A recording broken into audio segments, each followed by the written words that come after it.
فرش التراب يضمني. اللہ تعالیٰ نے جو انسان پیدا کیے ہیں ان کے مزاج مختلف ہیں. ان میں کچھ لوگ ہوتے ہیں جو قوی ہوتے ہیں ارادے کے، جو فیصلہ کر لیا ڈٹ گئے. کچھ لوگوں میں وہ قوت ارادی اتنی مضبوط نہیں ہوتی، وہ ادھر ادھر سوچتے رہتے ہیں. کچھ لوگ جسمانی طور پر بہت توانا ہوتے ہیں، کچھ لوگ جسمانی طور پر پیدائشی طور پر کمزور ہوتے ہیں.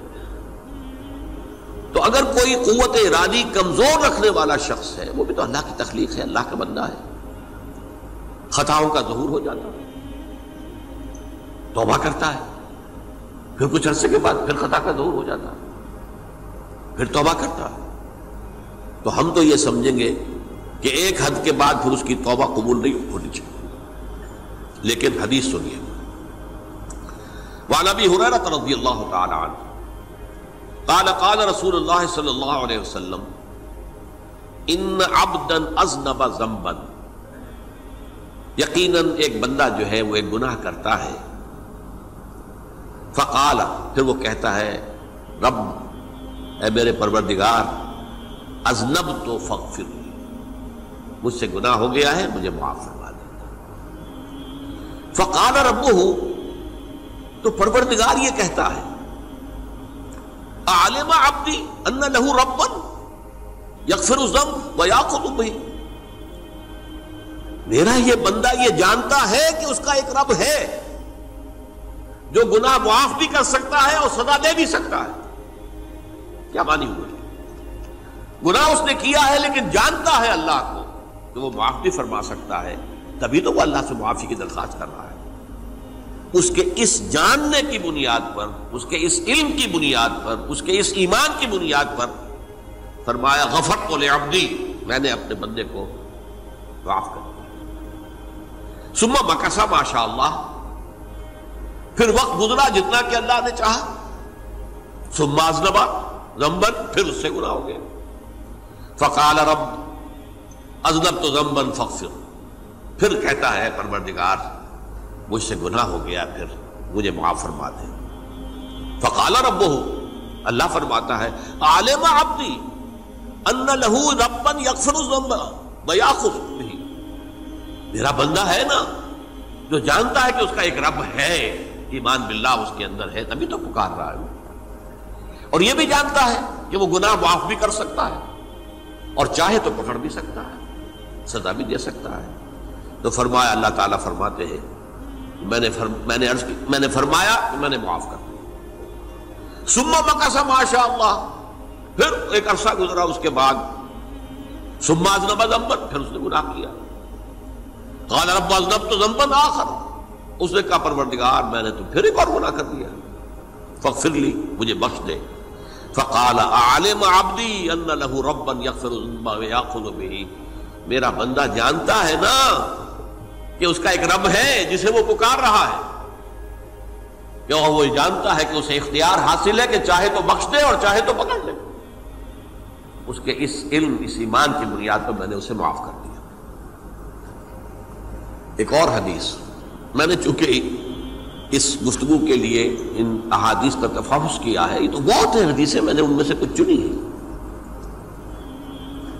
ہمارے بعض واعظ ناصح وہ بھی کسی شخص کو روکتے رہے، برائیوں سے روکتے رہے، نہیں رکتا، تو کہیں غصے میں آ کے اللہ تجھے کبھی معاف نہیں کرے گا. یہ کتنا بڑا جرم ہے، اس کا اندازہ کیجئے اس حدیث سے. تو میرے بندے کو میری رحمت سے مایوس کر رہے ہیں، کتنا بڑا جرم ہے، اس کا اندازہ کیجئے. یہ مسلم شریف کی روایت ہے عن جندب، حضرت جندب رضی اللہ تعالی عنہ سے، ان رسول اللہ صلی اللہ علیہ وسلم حدث، کہ اللہ کے رسول صلی اللہ علیہ وسلم نے ایک واقعہ بیان کیا. ان رجلا قال، کہ ایک شخص نے یہ کہا واللہ لا یغفر اللہ لفلان، کہ خدا کی قسم اللہ تعالیٰ فلاں شخص کو کبھی معاف نہیں کرے گا.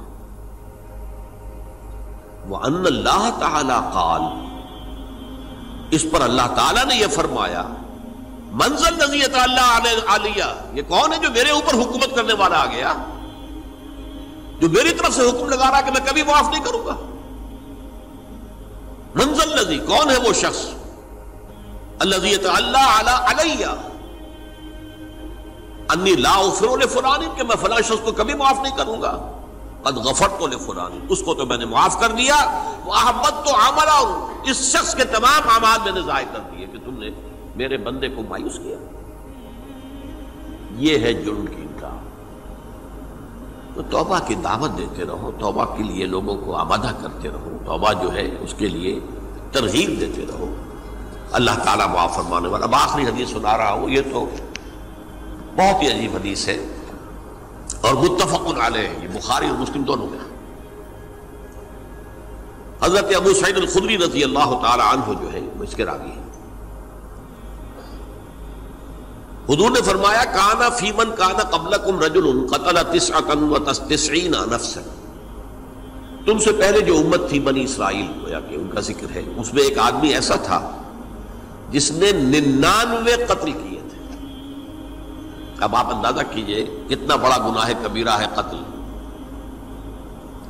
قرآن مجید میں آتا ہے وَكَأَنَّمَا قَتَلَ النَّاسَ جَمِيعًا، اگر ایک انسان کو بھی ناحق قتل کر دیا گیا تو یہ ایسی ہے گویا کہ اس نے پوری نوع انسانی کو قتل کر دیا. اس نے 99 قتل کی. فَهَلْ لَهُ مِن تَوْبَةٍ، پھر اس کے بعد یہ ہوا کہ اس کے اندر توبہ کا جذبہ پیدا ہوا. فَسَأَلَ عَنْ أَعْلَمِ أَهْلِ الْأَرْضِ، تو اس نے پھر سوال کیا، لوگوں سے پوچھا کہ زمین میں رہنے والوں میں کون سب سے بڑا عالم ہے. فَدُلَّ عَلَىٰ رَاهِبٍ، تو اسے بتایا گیا فلاں راہب فلاں جگہ پر ہے، وہ بہت نیک ہے، بڑا عالم ہے. فَأَتَاهُ، وہ اس کے پاس آیا. فَقَالَ أَنَّهُ قَتَلَ 99 نَفْسًا فَهَلْ لَهُ مِن تَوْبَةٍ، انہوں نے کہا دیکھیے راہب صاحب، میں نے 99 انسان قتل کیے، اب مجھے یہ بتائیے کہ میرے لیے توبہ کا کوئی امکان ہے؟ فَقَالَ لَا، انہوں نے کہا نہیں. فَقَتَلَهُ، اس نے اس کو بھی قتل کر دیا. فَكَمَّلَ بِهِ 100، اپنی سینچری مکمل کر لی، مطلب 99 کے بعد ایک کی کسر تھی، اس کو بھی قتل کیا، 100 پورے کر لیا. ثُمَّ سَأَلَ عَنْ عَالِمِ أَهْلِ الْأَرْضِ، پھر اس نے پوچھا کوئی اور، کوئی بڑے عالم انسان ہو. فَدُلَّ عَلَىٰ رَجُلٍ عَالِمٍ، پھر اس کی رہنمائی کی گئی ایک بڑے عالم شخص کی طرف. فَقَالَ إِنَّهُ قَتَلَ 100 نَفْسٍ، تو اس نے وہاں جا کر کہا کہ میں 100 انسان ہلاک کر چکا ہوں، قتل کر چکا ہوں. فَهَلْ لَهُ مِن تَوْبَةٍ، میرے لیے توبہ کا کوئی امکان ہے؟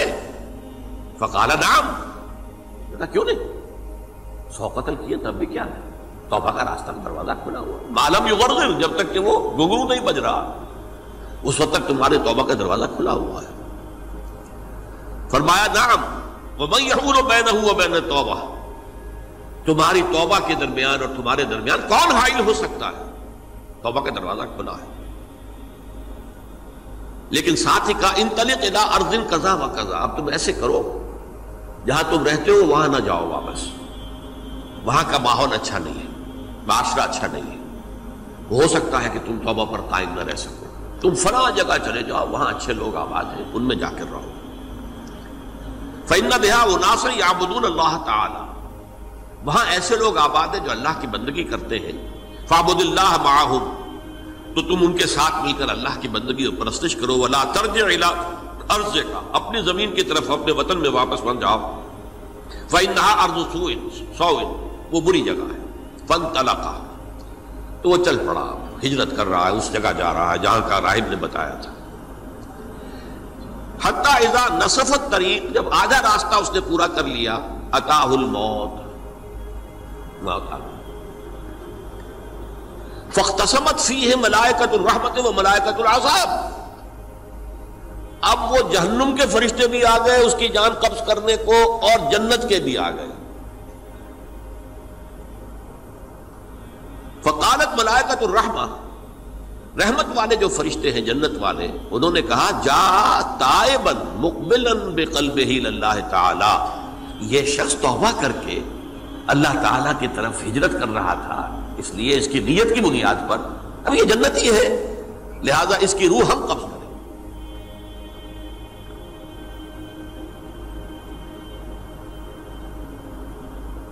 وقالت الملائکۃ العذاب، اور وہ جو عذاب والے فرشتے ہیں وہ کہیں گے انہ لم یعمل خیرا قط، تو نے توبہ کے بعد کوئی نیک عمل تو کیا ہی نہیں، تو کس بنیاد پر اس کو تم جنت میں لے جاؤ گے؟